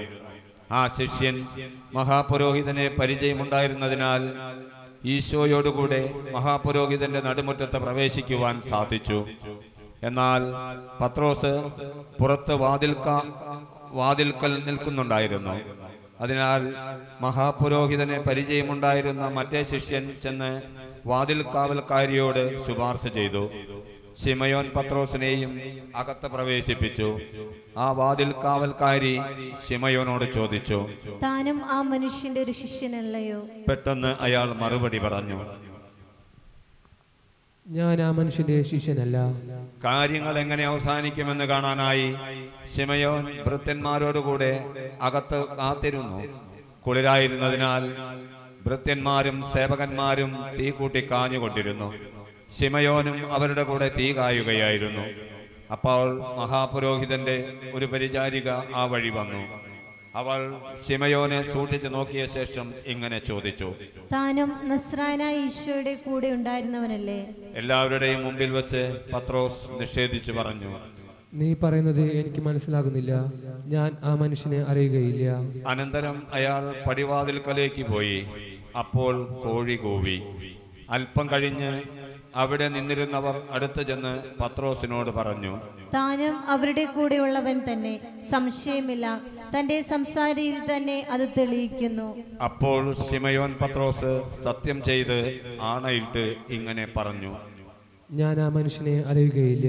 പ്രധാനാചാര്യന്റെ ഭൃത്യനും പത്രോസ് ചെവിമുറിച്ചവന്റെ ചാർച്ചക്കാരനുമായ ഒരു മനുഷ്യൻ പത്രോസിനോട് പറഞ്ഞു, തോട്ടത്തിൽ വെച്ച് അയാളുടെ കൂടെ തന്നെയും ഞാൻ കണ്ടല്ലോ. പത്രോസ് അതും നിഷേധിച്ചു. അയാൾ സംസാരിച്ചു കൊണ്ടിരിക്കുമ്പോൾ തന്നെ രണ്ടാം പ്രാവശ്യം കോഴി കൂവി. കർത്താവ് തിരിഞ്ഞ് പത്രോസിനെ നോക്കി, കോഴി കൂവുന്നതിന് മുമ്പ് 3 പ്രാവശ്യം നീ എന്നെ നിഷേധിച്ചു പറയും എന്ന് അവിടുന്ന് അരുളി ചെയ്തിരുന്നത് പത്രോസ് അപ്പോൾ ഓർത്തു. അയാൾ പുറത്തേക്ക് പോയി ഹൃദയം നൊന്ത് കരഞ്ഞു. നേരം വെളുത്തപ്പോൾ പ്രധാനാചാര്യന്മാരും ജനപ്രമാണികളും നിയമജ്ഞരും ചേർന്ന് ഈശോയെ വധിക്കുന്നതിനെ പറ്റി ആലോചന നടത്തി.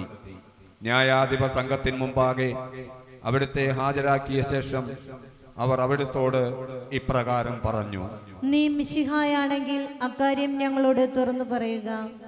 അവിടുന്ന് ഇങ്ങനെ മറുപടി പറഞ്ഞു, എൻ്റെ വാക്ക് നിങ്ങൾ വിശ്വസിക്കുകയില്ല, എൻ്റെ ചോദ്യങ്ങൾക്ക് നിങ്ങൾ മറുപടി പറയുകയുമില്ല. ഇന്നു മുതൽ മനുഷ്യപുത്രൻ സർവശക്തനായ ദൈവത്തിൻ്റെ വലതുഭാഗത്തിരിക്കും. അവർ വീണ്ടും അവിടുത്തോട് ചോദിച്ചു, ആകയാൽ നീ ദേവപുത്രനാണെന്ന് പറയുകയാണോ? അവിടുന്ന് ഉത്തരമരുളി, ഞാൻ ദൈവപുത്രനാണെന്ന് നിങ്ങൾ തന്നെ പറഞ്ഞു കഴിഞ്ഞുവല്ലോ. അപ്പോൾ അവർ പറഞ്ഞു, നമുക്കിനി സാക്ഷികളെ കൊണ്ട് എന്താണ് ആവശ്യം? നാം തന്നെ നേരിട്ട് കേട്ടുകഴിഞ്ഞല്ലോ. അവർ അവിടുത്തെ ബന്ധിച്ച് ഗവർണറായിരുന്ന പന്തിയോസ് പീലാത്തോസിന്റെ മുമ്പാകെ ഹാജരാക്കി. ഈശോ വിധിക്കപ്പെട്ട വിവരമറിഞ്ഞപ്പോൾ അവിടുത്തെ ഒറ്റിക്കൊടുത്ത യൂദാസ് മനക്ലേശത്തോടെ ആ 30 വെള്ളി നാണയങ്ങളുമായി പ്രധാനാചാര്യന്മാരുടെയും ജനപ്രമാണികളുടെയും അടുക്കൽ ചെന്ന് ഇപ്രകാരം പറഞ്ഞു, ഞാൻ പാപം ചെയ്തു പോയി. കുറ്റമില്ലാത്ത രക്തം ഞാൻ ഒറ്റിക്കൊടുത്തു. അവർ മറുപടി പറഞ്ഞു, അതിന് ഞങ്ങൾ എന്ത് വേണം? നീ പോയി നിന്റെ കാര്യം നോക്കിക്കൊള്ളുക. അവൻ ആ നാണയത്തൊട്ടുകൾ ദേവാലയത്തിലേക്ക് വലിച്ചെറിഞ്ഞിട്ട് പോയി തൂങ്ങിച്ചെത്തു.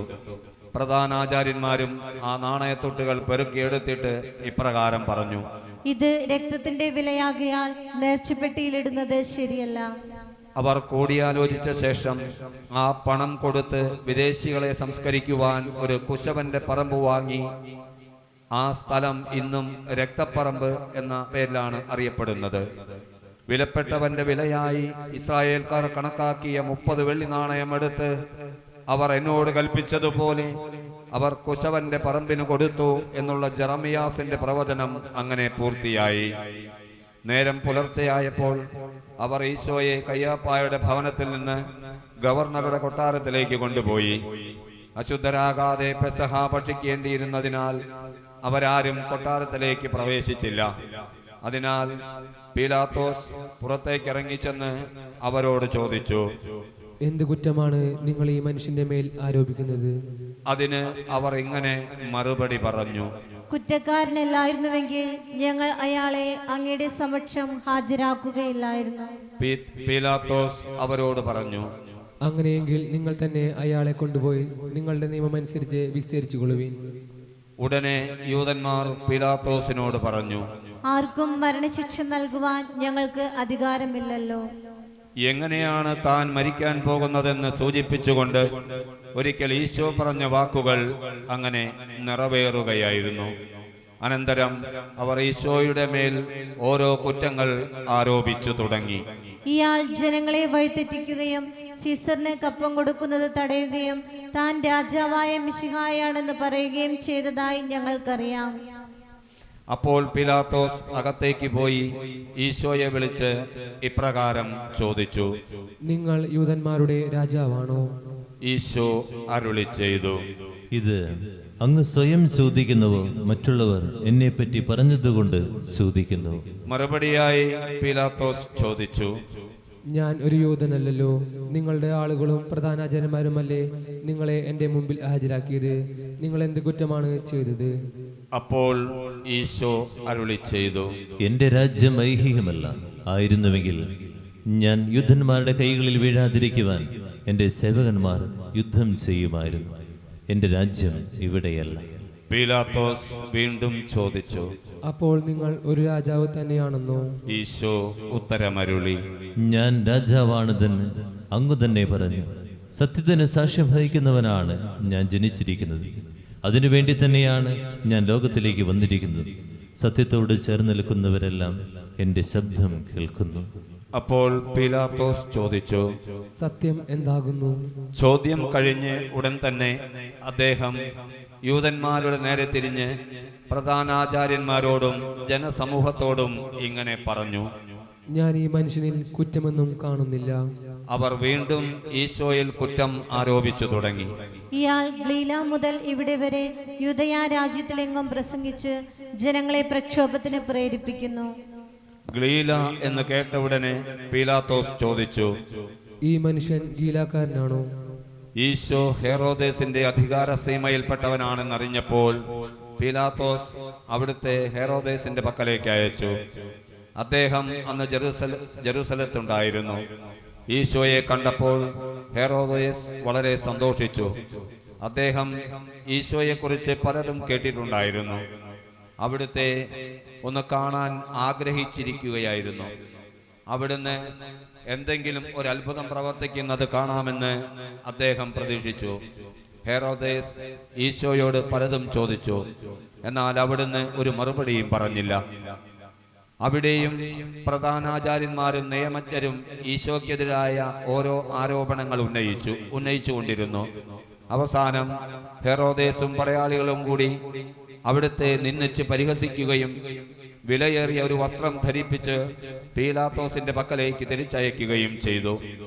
ശത്രുതയിൽ കഴിഞ്ഞിരുന്ന ഹെറോദേസും പീലാത്തോസും അന്നു മുതൽ മിത്രങ്ങളായി തീർന്നു. പീലാത്തോസ് പ്രധാനാചാര്യന്മാരെയും ജനപ്രമാണികളെയും വിളിച്ചുകൂട്ടി ഇങ്ങനെ പറഞ്ഞു, ജനങ്ങളെ വഴിപിഴപ്പിക്കുന്നു എന്ന കുറ്റം ആരോപിച്ചാണല്ലോ നിങ്ങൾ ഈ മനുഷ്യനെ എൻ്റെ മുമ്പിൽ ഹാജരാക്കിയിരിക്കുന്നത്. നിങ്ങളുടെ മുമ്പിൽ വെച്ച് തന്നെ ഞാൻ ഇയാളെ വിസ്തരിച്ചു. എന്നാൽ നിങ്ങൾ ആരോപിക്കുന്ന കുറ്റങ്ങളൊന്നും ഞാൻ ഇയാളിൽ കണ്ടില്ല. ഹെറോദേസിനും ഇയാളിൽ കുറ്റമൊന്നും കാണാൻ കഴിഞ്ഞില്ല. അദ്ദേഹം ഇയാളെ ഇങ്ങോട്ട് തന്നെ തിരിച്ചയക്കുകയാണല്ലോ ചെയ്തത്. മരണശിക്ഷയ്ക്ക് അർഹമായ കുറ്റമൊന്നും ഈ മനുഷ്യൻ ചെയ്തിട്ടില്ല. അതിനാൽ ചെമ്മട്ടികൊണ്ട് അടിച്ച് ഇയാളെ ഞാൻ വിട്ടയക്കുന്നു.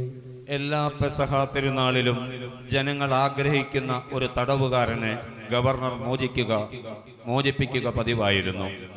അതനുസരിച്ച് ആളെ മോചിപ്പിക്കുവാൻ ജനങ്ങൾ ആവശ്യപ്പെട്ടു തുടങ്ങി. ഒരു കലാപത്തിനിടയിൽ കൊലപാതകം നടത്തിയ കുറ്റത്തിന് പ്രക്ഷോഭകാരികളുടെ കൂടെ കാരാഗൃഹത്തിൽ അടയ്ക്കപ്പെട്ടിരുന്ന ബറാബാസ് എന്ന കുപ്രസിദ്ധനായ ഒരു തടവുകാരനുണ്ടായിരുന്നു. ജനങ്ങൾ കൂട്ടം കൂടിയപ്പോൾ പീലാത്തോസ് അവരോട് ചോദിച്ചു, പെസഹ തിരുനാളിൽ ഒരു തടവുകാരനെ മോചിപ്പിക്കുക പതിവുണ്ടല്ലോ. ഞാൻ ആരെയാണ് മോചിപ്പിക്കേണ്ടത്? ബറാബാസിനെയോ മിശിഹ എന്ന് വിളിക്കപ്പെടുന്ന ഈശോയെയോ?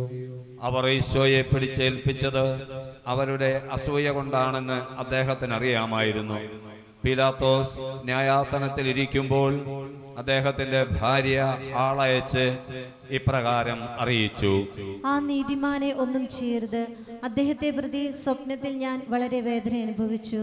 എന്നാൽ പ്രധാനാചാര്യന്മാരും ജനപ്രമാണികളും ബറാബാസിനെ മോചിപ്പിക്കുന്നതിനും ഈശോയെ വധിക്കുന്നതിനും മുറവിളി കൂട്ടുവാൻ ജനങ്ങളെ പ്രേരിപ്പിച്ചിരുന്നു. പീലാത്തോസ് ജനങ്ങളോട് ഇങ്ങനെ ചോദിച്ചു, ഈ രണ്ടുപേരിൽ ആരെ മോചിപ്പിക്കുവാനാണ് നിങ്ങൾ ആഗ്രഹിക്കുന്നത്? അവർ ഒന്നടങ്കം വിളിച്ചു പറഞ്ഞു, ഈശോയെ വധിക്കുക, ബറാബാസിനെ മോചിപ്പിക്കുക. ഈശോയെ മോചിപ്പിക്കണമെന്നുള്ള ആഗ്രഹത്തോടെ പീലാത്തോസ് വീണ്ടും അവരോട് ചോദിച്ചു, യൂതന്മാരുടെ രാജാവെന്ന് വിളിക്കപ്പെടുന്ന ഈശോയെ ഞങ്ങൾ എന്ത് ചെയ്യണം? അപ്പോൾ എല്ലാവരും കൂടി വിളിച്ചു പറഞ്ഞു, അവനെ കുരിശിൽ തറയ്ക്കുക, അവനെ കുരിശിൽ തറയ്ക്കുക. മൂന്നാം പ്രാവശ്യം പീലാത്തോസ് അവരോട് ചോദിച്ചു, ഈ മനുഷ്യൻ എന്ത് കുറ്റമാണ് ചെയ്തത്? വധശിക്ഷ അറിയിക്കുന്ന യാതൊരു കുറ്റവും ഞാൻ ഇയാളിൽ കണ്ടില്ല. അവരാകട്ടെ അവിടുത്തെ കുരിശിൽ തറയ്ക്കണമെന്ന സാഠ്യഭാവത്തോടെ വിളിച്ചു പറഞ്ഞുകൊണ്ടിരുന്നു. അവരുടെ മുറവിളിക്ക് ശക്തി കൂടി വരികയും ചെയ്തു. അവസാനം പീലാത്തോസ് ജനങ്ങളെ തൃപ്തിപ്പെടുത്താൻ വേണ്ടി അവരുടെ ആഗ്രഹത്തിന് വഴങ്ങിക്കൊടുത്തു. കവർച്ചയും കൊലപാതകവും മൂലം കാരാഗ്രഹത്തിൽ അടയ്ക്കപ്പെട്ടിരുന്നവനെ അവരുടെ ആവശ്യപ്രകാരം അദ്ദേഹം സ്വതന്ത്രനാക്കി. ഈശോയെ അവരുടെ ഹിതത്തിന് വിട്ടുകൊടുക്കുകയും ചെയ്തു. അനന്തരം പീലാത്തോസ് ഈശോയെ ചമ്മട്ടി കൊണ്ട് അടിപ്പിച്ചു. പടയാളികൾ ഈശോയെ കൊട്ടാരത്തിന്റെ അങ്കണത്തിലേക്ക് കൊണ്ടുപോയി. സൈന്യദളങ്ങളെയെല്ലാം അവിടെ വിളിച്ചുകൂട്ടി. അനന്തരം അവിടുത്തെ വസ്ത്രങ്ങൾ മാറ്റി ഒരു ചുവന്ന മേലങ്കി ധരിപ്പിച്ചു. മുള്ളുകൊണ്ടൊരു മുടിയുണ്ടാക്കി ശിരസിന്മേൽ വെച്ചു കൊടുത്തു. വലതു കൈയിൽ ഒരു ഞാങ്ങണയും കൊടുത്തു. പിന്നീട് അവർ അവിടുത്തെ മുന്നിൽ മുട്ടുകുത്തി, യൂതന്മാരുടെ രാജാവേ വന്ദനം എന്ന് പറഞ്ഞ് പരിഹസിച്ചു. അവിടുത്തെ കരണത്തടിച്ചു. അനന്തരം ഞാങ്ങണയെടുത്ത് ശിരസിലടിക്കുകയും തൊപ്പുകയും ചെയ്തു. പീലാത്തോസ് വീണ്ടും പുറത്തേക്ക് ചെന്ന് അവരോട് പറഞ്ഞു, ഞാൻ അയാളിൽ കുറ്റമൊന്നും കാണുന്നില്ലെന്ന് നിങ്ങളെ ബോധ്യപ്പെടുത്തുവാൻ വേണ്ടി അയാളെ ഇപ്പോൾ നിങ്ങളുടെ ഇടയിലേക്ക് ഞാൻ കൊണ്ടുവരികയാണ്. മുൾക്കിരീടവും ചുവന്ന മേലങ്കിയും ധരിച്ചിരുന്ന ഈശോയെ ഉടനെ പുറത്തേക്ക് കൊണ്ടുചെന്നു. അപ്പോൾ പീലാത്തോസ് അവരോട് പറഞ്ഞു, ഇതാണ് ആ മനുഷ്യൻ. പ്രധാനാചാര്യന്മാരും പരിചാരകരും അവിടുത്തെ കണ്ടപ്പോൾ അട്ടഹസിച്ചു പറഞ്ഞു, അവനെ കുരിശിൽ തറയ്ക്കുക, അവനെ കുരിശിൽ തറയ്ക്കുക. പീലാത്തോസ് പ്രതിവചിച്ചു, നിങ്ങൾ തന്നെ അയാളെ കൊണ്ടുപോയി കുരിശിൽ തറച്ചുകൊള്ളുവിൻ. ഞാൻ അയാളിൽ കുറ്റമൊന്നും കാണുന്നില്ല. അപ്പോൾ യൂതന്മാർ അദ്ദേഹത്തോട് പറഞ്ഞു, ഞങ്ങൾക്കൊരു നിയമമുണ്ട്. ആ നിയമം അനുസരിച്ച് അവൻ വധശിക്ഷയ്ക്ക് അർഹനാകുന്നു. എന്തെന്നാൽ താൻ ദേവപുത്രനാണെന്ന് അവൻ അവകാശപ്പെടുന്നു. അത് കേട്ടപ്പോൾ പീലാത്തോസ് അത്യധികം ഭയപ്പെട്ടു. അതിനാൽ വീണ്ടും അകത്തു ചെന്ന് അദ്ദേഹം ഈശോയോട് ചോദിച്ചു, നിങ്ങൾ ആരാകുന്നു? ഈശോ അതിന് മറുപടി നൽകിയില്ല. പീലാത്തോസ് വീണ്ടും അവിടുത്തോട് ചോദിച്ചു, എന്നോട് നിങ്ങൾ മറുപടി പറയുകയില്ലേ? നിങ്ങളെ കുരിശിൽ തറയ്ക്കുവാനും വിട്ടയക്കുവാനും എനിക്ക് അധികാരമുണ്ടെന്ന് അറിഞ്ഞുകൂടെ? ഈശോ ഇപ്രകാരം മറുപടി പറഞ്ഞു, ഉന്നതത്തിൽ നിന്ന് നൽകപ്പെടാതിരുന്നെങ്കിൽ അങ്ങേക്ക് എൻ്റെ മേൽ അധികാരമൊന്നും ഉണ്ടാകുമായിരുന്നില്ല. ആകയാൽ എന്നെ അങ്ങേ പക്കൽ ഏൽപ്പിച്ചവനാണ് അങ്ങേക്കാൾ വലിയ കുറ്റക്കാരൻ. തന്മൂലം പീലാത്തോസ് അവിടുത്തെ മോചിപ്പിക്കുവാൻ ആഗ്രഹിച്ചു. എന്നാൽ യൂതന്മാർ ഇങ്ങനെ വിളിച്ചു പറഞ്ഞുകൊണ്ടിരുന്നു, അവനെ വിട്ടയക്കുന്ന പക്ഷം അങ്ങ് സീസറിന്റെ സ്നേഹിതനല്ല.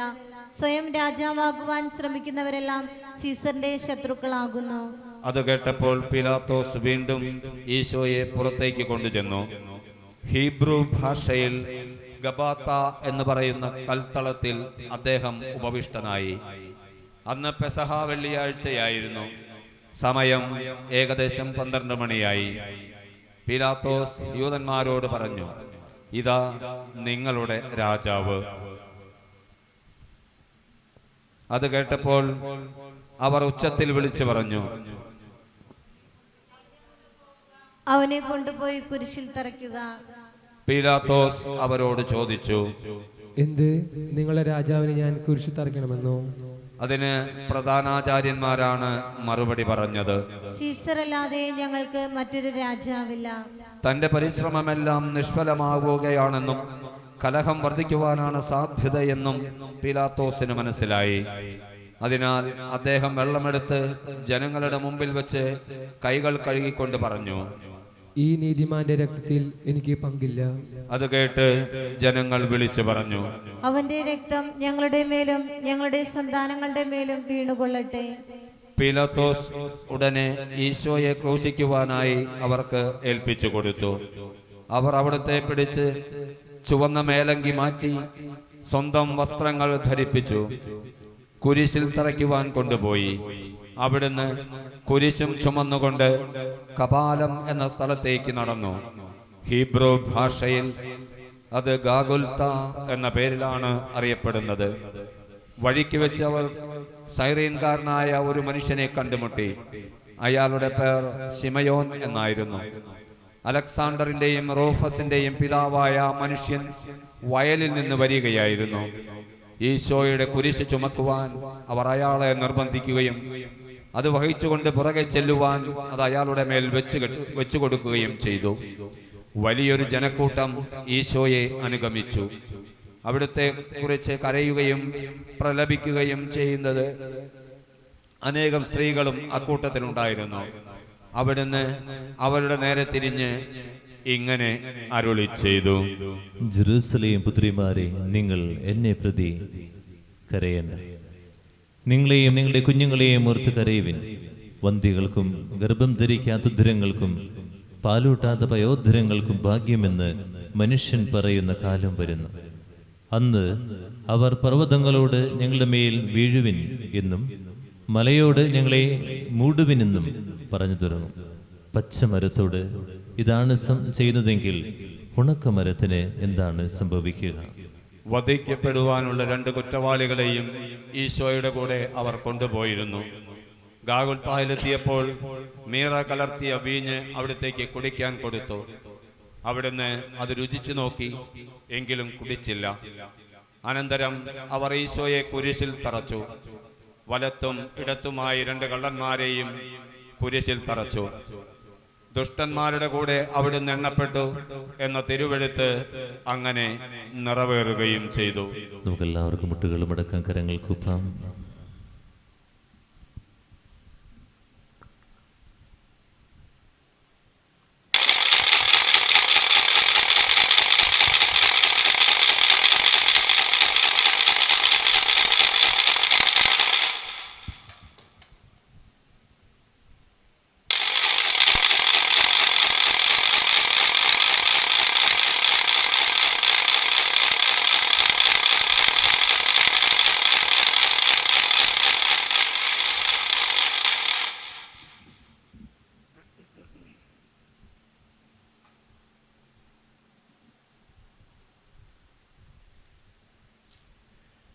ഞാനൊരു മനുഷ്യനല്ല, കൃമിയാകുന്നു. മനുഷ്യരുടെ നിന്ദാപാത്രവും ജനങ്ങളുടെ പരിഹാസ വിഷയമാകുന്നു. കാണുന്നവരെല്ലാം എന്നെ അവഹേളിക്കുന്നു, വികൃതമായ ആംഗ്യങ്ങളാൽ നിന്ദിക്കുന്നു. അവൻ കർത്താവിനെ ആശ്രയിച്ചല്ലോ, അവിടുന്ന് അവനെ രക്ഷിക്കട്ടെ. അവിടുന്ന് അവനെ സ്നേഹിക്കുന്നുണ്ടെങ്കിൽ അവനെ സ്വതന്ത്രനാക്കട്ടെ. എന്റെ ജനനം മുതൽ തന്നെ അങ്ങന്റെ ദൈവവും അഭയമാകുന്നു. അങ്ങേക്ക് ഞാൻ സ്വയം സമർപ്പിച്ചിരിക്കുന്നു. ഞാൻ ദുഃഖിതനായിരിക്കാൻ എന്നിൽ നിന്നാകുന്നു പോകരുതേ, എന്നെ സഹായിക്കാൻ ആരുമില്ല. ബൈസാനിലെ മൃഗങ്ങൾ എന്നെ വളഞ്ഞു, അലറുന്ന സിംഹത്തെ പോലെ അവ എന്നെ വിഴുങ്ങുവാൻ വരുന്നു. വെള്ളം പോലെ ഞാൻ ഒഴുകിപ്പോയി, എന്റെ സന്ധികൾ വേർപെട്ടിരിക്കുന്നു. എന്റെ ഹൃദയം മെഴുകിന് തുല്യമായി ഉള്ളിലെ അവയവങ്ങൾ ഉരുകി തുടങ്ങി. ഇഷ്ടിക പോലെ എന്റെ തൊണ്ട വരണ്ടു, നാവ് തൊണ്ടയോടൊട്ടിച്ചേർന്നു. അങ്ങനെ മരണത്തിലേക്ക് നയിച്ചിരിക്കുന്നു. നായ്ക്കൾ എന്നെ ചുറ്റി വളഞ്ഞു, ദുഷ്ടന്മാർ എന്നെ വലയം ചെയ്തു. എന്റെ കൈകളും കാലുകളും അവർ തുളച്ചു, എന്റെ അസ്ഥികളെല്ലാം അവർ എന്നെ ഉറ്റുനോക്കി. അവർ എന്റെ വസ്ത്രം പങ്കിട്ടെടുത്തു, മേലങ്കിക്ക് വേണ്ടി അവർ ചിട്ടിയിട്ടു. ശാന്തമായിട്ടിരിക്കാം. വായന തുടരുകയാണ്. 3 മണിക്കാണ് അവർ ഈശോയെ കുരിശിൽ തറച്ചത്. കുരിശിൽ കിടന്നുകൊണ്ട് അവിടുന്ന് ഇപ്രകാരം അരുളി ചെയ്തു: പിതാവേ, ഇവരോട് ക്ഷമിക്കണമേ. എന്തുകൊണ്ടെന്നാൽ തങ്ങൾ എന്താണ് ചെയ്തതെന്ന് ഇവർ അറിയുന്നില്ല. ഈശോയുടെ പേരിൽ ഉണ്ടായിരുന്ന ആരോപണം പിലാത്തോസ് ഒരു പലകമേൽ എഴുതി കൊടുത്തത് അവിടുത്തെ കുരിശിന്മേൽ സ്ഥാപിച്ചിട്ടുണ്ടായിരുന്നു. ആ എഴുത്ത് ഇങ്ങനെയായിരുന്നു: യൂതന്മാരുടെ രാജാവായ നസ്രായൻ ഈശോ. അവിടുത്തെ കുരിശിൽ തറച്ച സ്ഥലം പട്ടണത്തിന് സമീപമായിരുന്നതിനാൽ യൂതന്മാരിൽ പലരും അത് വായിച്ചു. ഹീബ്രു, ലത്തി, ഗ്രീക്ക് എന്നീ 3 ഭാഷകളിലും അത് എഴുതപ്പെട്ടിരുന്നു. അതിനാൽ പ്രധാനാചാര്യന്മാർ ചെന്ന് പിലാത്തോസിനോട് പറഞ്ഞു: യൂതന്മാരുടെ രാജാവ് എന്നല്ല, താൻ യൂതന്മാരുടെ രാജാവാണെന്ന് അവൻ പറഞ്ഞു എന്നാണ് എഴുതേണ്ടത്. പീലാത്തോസ് മറുപടി പറഞ്ഞു: ഞാൻ എഴുതിയത് തന്നെ. ഈശോയെ കുരിശിൽ തറച്ച ശേഷം പടയാളികൾ അവിടുത്തെ വസ്ത്രങ്ങൾ 4 പങ്കിട്ടെടുത്തു. അവിടുത്തെ മേലങ്കി മുകൾ മുതൽ അടിവരെ നെയ്യപ്പെട്ടതായിരുന്നതിനാൽ അവർ പറഞ്ഞു, അത് കീറണ്ട, അത് ആർക്കുള്ളതായിരിക്കണമെന്ന് നമുക്ക് ചിട്ടിയിട്ട് നിശ്ചയിക്കാം. എന്റെ വസ്ത്രങ്ങൾ അവർ പങ്കിട്ടെടുത്തു, എന്റെ മേലങ്കിക്ക് വേണ്ടി അവർ നറുക്കിട്ടു എന്നുള്ള തിരുവെഴുത്ത് നിറവേറണമല്ലോ. അതുകൊണ്ടാണ് പടയാളികൾ ഇങ്ങനെയെല്ലാം ചെയ്യാനിടയായത്. പടയാളികൾ ഈശോയുടെ പക്കൽ കാവലിരുന്നു. സംഭവിച്ചതെല്ലാം നോക്കിക്കൊണ്ട് ജനങ്ങൾ അവിടെ തന്നെ നിന്നു. വഴിയെ കടന്നുപോയിരുന്നവർ പുച്ഛഭാവത്തിൽ തല കുലുക്കിക്കൊണ്ട് ഇപ്രകാരം പറഞ്ഞു, നീ ദേവാലയം നശിപ്പിച്ചിട്ട് 3 ദിവസം കൊണ്ട് വീണ്ടും അത് പണിയുന്നവനല്ലയോ? നീ നിന്നെ തന്നെ രക്ഷിക്കുക. അപ്രകാരം തന്നെ പ്രധാനാചാര്യന്മാരും നിയമജ്ഞരും ജനപ്രമാണികളും പരിഹാസഭാവത്തിൽ പരസ്പരം ഇങ്ങനെ പറഞ്ഞു, ഇവൻ മറ്റുള്ളവരെ രക്ഷിച്ചു, തന്നെ തന്നെ രക്ഷിക്കുവാൻ ഇവന് കഴിയുന്നില്ലല്ലോ. ഇസ്രായേലിന്റെ രാജാവായ മിശിഹ കുരിശിൽ നിന്ന് ഇറങ്ങി വരട്ടെ, അതുകൊണ്ട് നമുക്കും അവനിൽ വിശ്വസിക്കാം. ഇവൻ ദൈവത്താൽ തിരഞ്ഞെടുക്കപ്പെട്ട മിശിഹായാണെങ്കിൽ തന്നെ തന്നെ രക്ഷിക്കട്ടെ. ഇവൻ ദൈവത്തെ ആശ്രയിച്ചിരുന്നല്ലോ, അവിടുന്ന് ഇവനിൽ സംപ്രീതനാണെങ്കിൽ ഇപ്പോൾ ഇവനെ രക്ഷിക്കട്ടെ. താൻ ദേവപുത്രനാണെന്നല്ലേ ഇവൻ പറഞ്ഞിരുന്നത്. പടയാളികളും ഈശോയെ പരിഹസിച്ചിരുന്നു. ചൊറുക്ക കൊടുക്കുവാൻ അടുത്തു ചെന്നപ്പോൾ അവർ ഇപ്രകാരം പറഞ്ഞു, നീ യൂദന്മാരുടെ രാജാവാണെങ്കിൽ നിന്നെ തന്നെ രക്ഷിക്കുക. ഈശോയോടുകൂടെ കുരിശിൽ തറയ്ക്കപ്പെട്ടിരുന്ന കള്ളന്മാർ പോലും അവിടുത്തെ നിന്ദിക്കുകയാണ് ചെയ്തത്. അവരിൽ ഒരുവൻ പുച്ഛഭാവത്തിൽ അവിടുത്തോട് ഇങ്ങനെ പറഞ്ഞു, നീ മിശിഹായാണെങ്കിൽ നിന്നെ തന്നെയും ഞങ്ങളെയും രക്ഷിക്കുക. അത് കേട്ട മറ്റവൻ അവനെ ശകാരിച്ചു, നിനക്ക് ദൈവത്തെ പോലും ഭയമില്ലയോ? നിനക്കും ആ മനുഷ്യനും ഒരു ശിഷ്യയല്ലേ ലഭിച്ചിരിക്കുന്നത്? നമ്മുടെ കാര്യം പറഞ്ഞാൽ നാം അതിനർഹരാണ്, എന്നാൽ അദ്ദേഹം ഒരു കുറ്റവും ചെയ്തിട്ടില്ല. അനന്തരം അവൻ അവിടുത്തോട് ഇങ്ങനെ അപേക്ഷിച്ചു, ഈശോയെ, അങ്ങയുടെ രാജ്യത്തിൽ വരുമ്പോൾ എന്നെ കൂടെ ഓർക്കണമേ. അവിടുന്ന് അവനോട് അരുളി ചെയ്തു, നീ ഇന്ന് എന്നോടുകൂടെ പറുദീസയിലായിരിക്കുമെന്ന് നിന്നോട് ഞാൻ വാഗ്ദാനം ചെയ്യുന്നു. ഈശോയുടെ കുരിശിനടുത്ത് അവിടുത്തെ അമ്മയും അമ്മയുടെ സഹോദരിയും ക്ലയോഫാസിന്റെ ഭാര്യയായ മറിയവും മഗ്ദലേന മറിയവും നിന്നിരുന്നു. അമ്മയും താൻ സ്നേഹിച്ചിരുന്ന ശിഷ്യനും സമീപത്ത് നിൽക്കുന്നത് കണ്ടപ്പോൾ ഈശോ അമ്മയോട് അരുളി ചെയ്തു, സ്ത്രീ, ഇതാ നിങ്ങളുടെ പുത്രൻ. അനന്തരം അവിടുന്ന് ആ ശിഷ്യനോട് അരുളി ചെയ്തു, ഇതാ നിന്റെ അമ്മ. ഉടൻ തന്നെ ആ ശിഷ്യൻ അവരെ സ്വീകരിച്ചു. സമയം 6 മണിയായി. പെട്ടെന്ന് സൂര്യൻ ഇരുണ്ടുപോയി. 9 മണിവരെ നാട് മുഴുവൻ അന്ധകാരമായിരുന്നു. ഏകദേശം 9 മണിയായപ്പോൾ ഈശോ ഉച്ചത്തിൽ നിലവിളിച്ചു, ഏൽ ഏൽ ലാമ സബക്താനി. എൻ്റെ ദൈവമേ, എൻ്റെ ദൈവമേ, എന്തുകൊണ്ടാണ് അങ്ങനെ ഉപേക്ഷിച്ചത്? അടുത്തു നിന്നിരുന്നവർ അത് കേട്ട് ഇങ്ങനെ പറഞ്ഞു, ഇതാ അവൻ ഏലിയായെ വിളിക്കുന്നു. അനന്തരം സമസ്തവും നിറവേറിക്കഴിഞ്ഞുവെന്ന് ഗ്രഹിച്ച് വിശുദ്ധ ലിഖിതത്തിന്റെ പൂർത്തീകരണത്തിനായി ഈശോ ഇപ്രകാരം അരുളി ചെയ്തു, എനിക്ക് ദാഹിക്കുന്നു. ചൊറുക്ക നിറച്ച ഒരു പാത്രം അവിടെ ഉണ്ടായിരുന്നു. ഉടനെ ഒരാൾ ഓടിച്ചെന്ന് നീർപ്പഞ്ഞിയെടുത്ത് ചൊറുക്കായിൽ മുക്കി ഒരു ഞാങ്ങണമേൽ വെച്ച് കെട്ടി അവിടുത്തെ അധരത്തോടടുപ്പിച്ചു. അത് കണ്ട് മറ്റുള്ളവർ പറഞ്ഞു, നിൽക്കൂ, ഏലിയ അവനെ രക്ഷിക്കാൻ വരുമോ എന്ന് കാണട്ടെ. ഈശോ ചൊറുക്ക രുചിച്ച ശേഷം ഇങ്ങനെ അരുളി ചെയ്തു, എല്ലാം പൂർത്തിയായിരിക്കുന്നു. അവിടുന്ന് വീണ്ടും ഉറക്കെ നിലവിളിച്ച് പറഞ്ഞു, കുട്ടികൾ മടക്കാം. പിതാവേ, അങ്ങയുടെ കരങ്ങളിൽ എൻ്റെ ആത്മാവിനെ ഞാൻ സമർപ്പിക്കുന്നു. അനന്തരം അവിടുന്ന് തല ചായ്ച്ച് ആത്മാവിനെ സമർപ്പിക്കുകയും ചെയ്തു.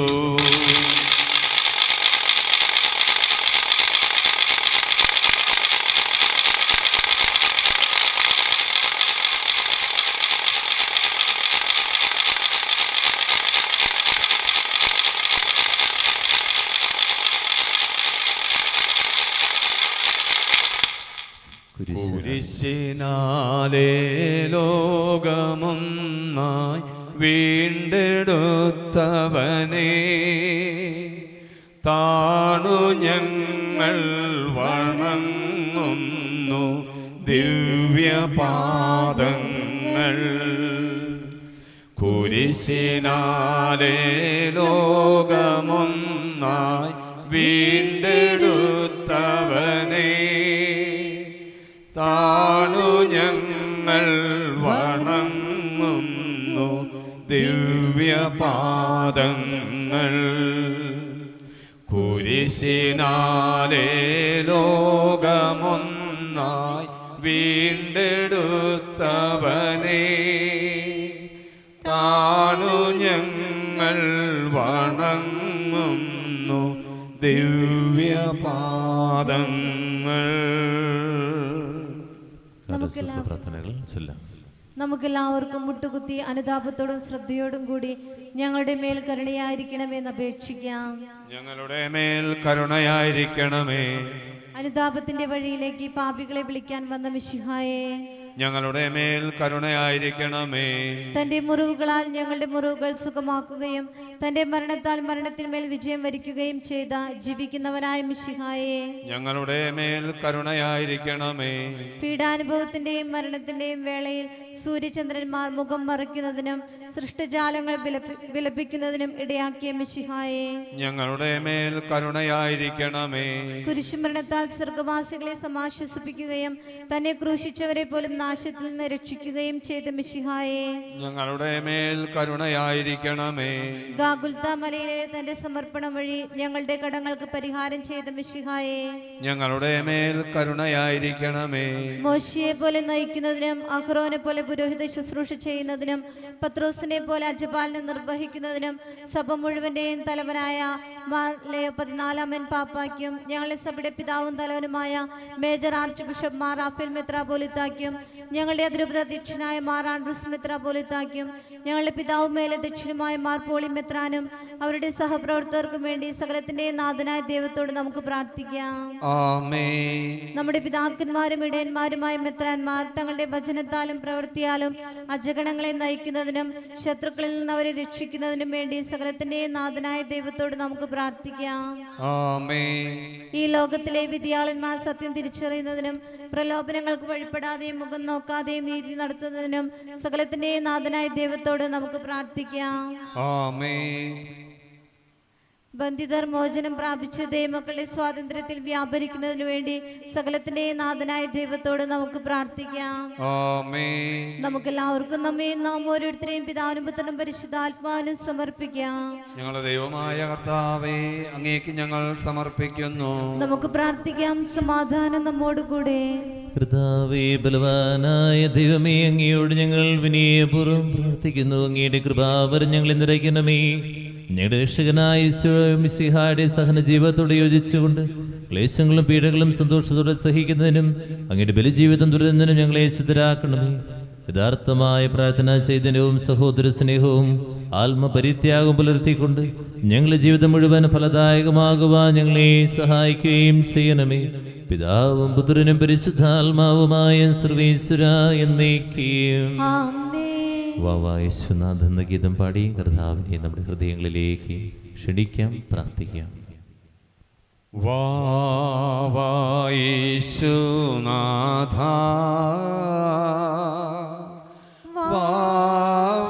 സ്നേഹനാഥ, ഹായൻ ഹൃദയം തേടിയിടും സ്നേഹമേ നീ, ഓ സ്നേഹമേ നീ, യേശുനാഥ,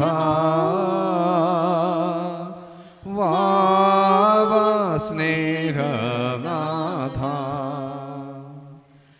പാരിലില്ലിതു പോ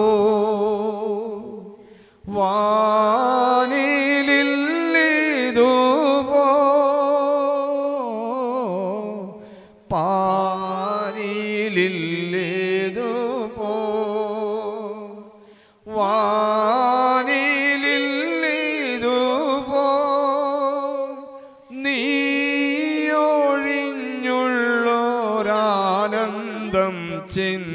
ചിന്തിച്ചിടാൻ ഓ ചിന്തിച്ചിടാൻ.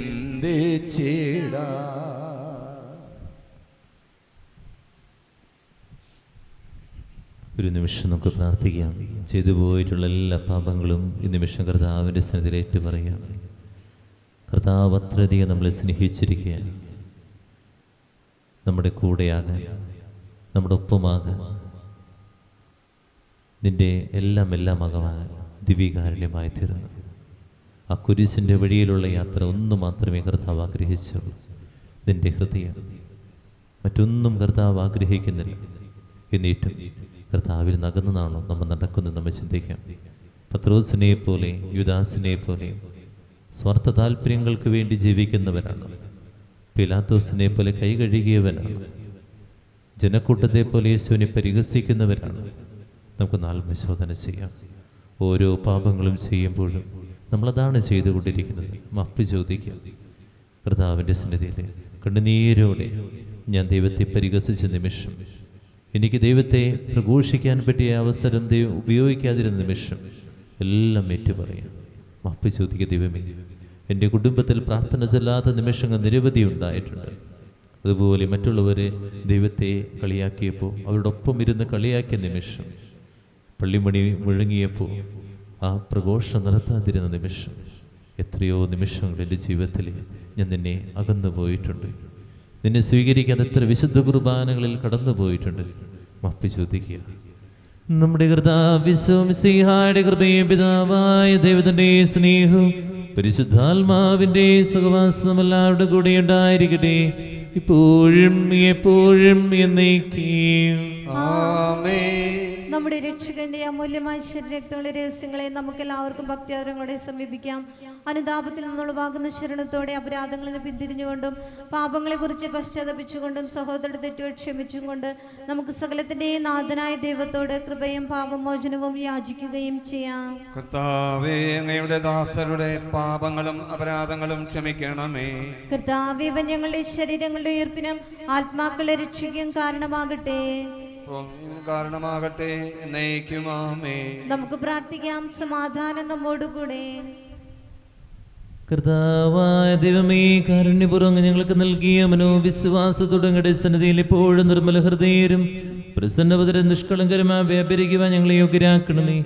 ഞങ്ങളെല്ലാവരും ഒന്ന് ചേർന്ന് അങ്ങേ വിളിച്ച പ്രകാരം അപേക്ഷിക്കുന്നു.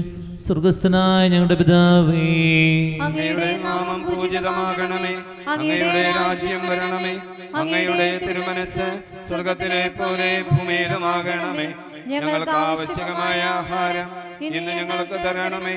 ഞങ്ങളുടെ കടക്കാരോട് ഞങ്ങൾ ക്ഷമിച്ചതുപോലെ ഞങ്ങളുടെ കടങ്ങളും പാപങ്ങളും ഞങ്ങളോടും ക്ഷമിക്കണമേ. ഞങ്ങളെ പ്രലോഭനത്തിൽ വീഴാനിടയാക്കരുതേ. ദുഷ്ടാരൂപിയിൽ നിന്ന് ഞങ്ങളെ രക്ഷിക്കണമേ. എന്തുകൊണ്ടെന്നാൽ രാജ്യവും ശക്തിയും മഹത്വവും എന്നേക്കും അങ്ങയുടേതാകുന്നു. ആമേൻ. സമാധാനം നിങ്ങളോട് കൂടെ, അങ്ങയോടും അങ്ങയുടെ ആത്മാവോടും കൂടെ. വിശുദ്ധ കുർബാന വിശുദ്ധരായ നിങ്ങൾക്കുള്ളതാകുന്നു. ഏകപിതാവ് പരിശുദ്ധനാകുന്നു, ഏകപുത്രൻ പരിശുദ്ധനാകുന്നു, ഏകരൂഹ പരിശുദ്ധനാകുന്നു, പിതാവിനും പുത്രനും പരിശുദ്ധാത്മാവിനും എന്നേക്കും സ്തുതി. ആമേൻ. ജീവിക്കുന്ന ദൈവത്തെ നിങ്ങൾ പ്രകീർത്തിക്കുവേൻ. സഭയിൽ അവിടുത്തേക്ക് സ്തുതി ഉണ്ടായിരിക്കട്ടെ. എല്ലാ നിമിഷവും എല്ലാ സമയവും അവിടുത്തെ കൃപയും കാരുണ്യവും നമ്മുടെ മേലുണ്ടായിരിക്കട്ടെ. മിശിഹായുടെ ശരീരവും രക്തവും കടന്നു ജീവനും കാരണമാകട്ടെ. എപ്പോഴും എന്നേക്കും. ആമേൻ. സ്നേഹം അപ്പമായി മുറിയുന്നിതാ, ത്യാഗം സ്നേഹമായി മാറുന്നിതാ, സഹനങ്ങളാനന്ദമാകുന്നിതാ, നോവുകൾ മധുരമായി തീരുന്നിതാ. ഈ യാഗവേദിയിൽ എന്നീശുനാഥൻ തൻ ജീവനെ പോലും നൽകുന്നിതാ. സ്നേഹത്തിനർത്ഥം ഞാൻ കാണുന്നിതാ ഈ തിരുവോസ്തിയിൽ. ത്യാഗത്തിനാഴം ഞാൻ അറിയുന്നിതാ ഈ ദിവ്യകൂദാശയിൽ.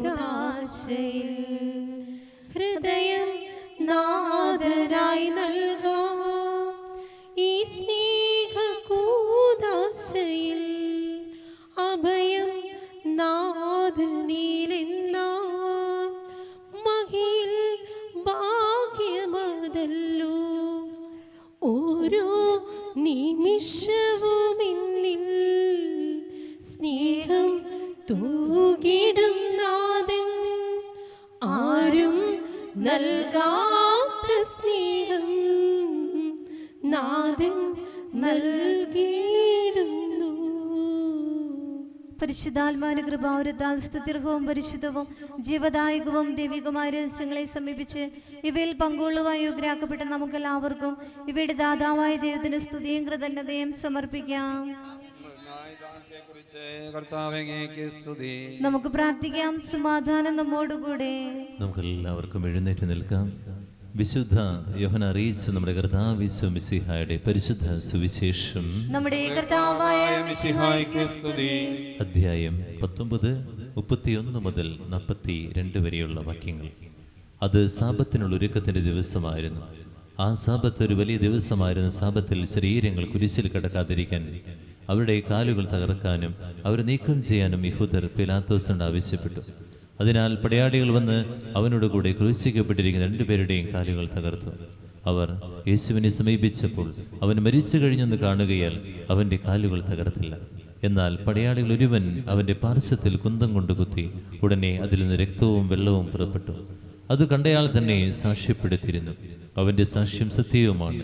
നിങ്ങൾ വിശ്വസിക്കേണ്ടതിന് താൻ സത്യമാണ് പറയുന്നതെന്ന് അവൻ അറിയുകയും ചെയ്യുന്നു. എന്നാൽ അവൻ്റെ അസ്ഥികൾ ഒന്നുപോലും തകർക്കപ്പെടുകയില്ലെന്ന് തിരുവെഴുത്ത് പൂർത്തിയാകാൻ വേണ്ടിയാണ് ഇത് സംഭവിച്ചത്. മറ്റൊരു തിരുവെഴുത്ത് പറയുന്നു, തങ്ങൾ കുത്തിമുറിവേൽപ്പിച്ചവനെ അവർ നോക്കി നിൽക്കും. യഹൂദരുടെ ഭയം നിമിത്തം യേശുവിൻ്റെ രഹസ്യ ശിഷ്യനായി കഴിഞ്ഞിരുന്ന അരിമത്തിയക്കാരൻ ജോസഫ് യേശുവിൻ്റെ ശരീരം എടുത്തു മാറ്റാൻ പിലാത്തോസിനോട് അനുവാദം വാദിച്ചു. പിലാത്തോസ് അനുവാദം നൽകി. അവൻ വന്ന് ശരീരം എടുത്തു മാറ്റി. യേശുവിനെ ആദ്യം രാത്രിയിൽ ചെന്ന് കണ്ട നിക്കോദേമോസും അവിടെ എത്തി. മീറയും ചെന്നായികയും ചേർന്ന ഏകദേശം 100 റാത്തൽ സുഗന്ധദ്രവ്യങ്ങളും അവൻ കൊണ്ടുവന്നിട്ടുണ്ടായിരുന്നു. അവർ യേശുവിൻ്റെ ശരീരമെടുത്തു. യഹൂദരുടെ ശവസംസ്കാര രീതി അനുസരിച്ച് സുഗന്ധദ്രവ്യങ്ങളുടെ കൂടെ കച്ചയിൽ പൊതിഞ്ഞു. അവൻ ക്രൂശിക്കപ്പെട്ട സ്ഥലത്ത് ഒരു തോട്ടമുണ്ടായിരുന്നു. ആ തോട്ടത്തിൽ അതുവരെ ആരെയും സംസ്കരിച്ചിട്ടില്ലാത്ത ഒരു പുതിയ കല്ലറയുണ്ടായിരുന്നു. യഹൂദരുടെ ഒരുക്കത്തിന്റെ ദിനമായിരുന്നതിനാലും കല്ലറ സമീപത്തായിരുന്നാലും അവർ യേശുവിനെ അവിടെ സംസ്കരിച്ചു. നമ്മുടെ കർത്താവായ മിശിഹായ്ക്ക് സ്തുതി.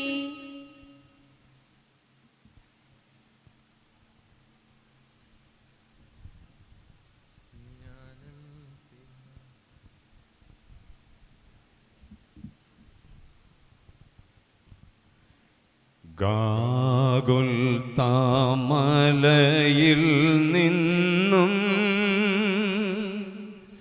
വിലാപത്തിൻ മാറ്റൊലി കേൾപ്പൂ. ഏവമെന്നെ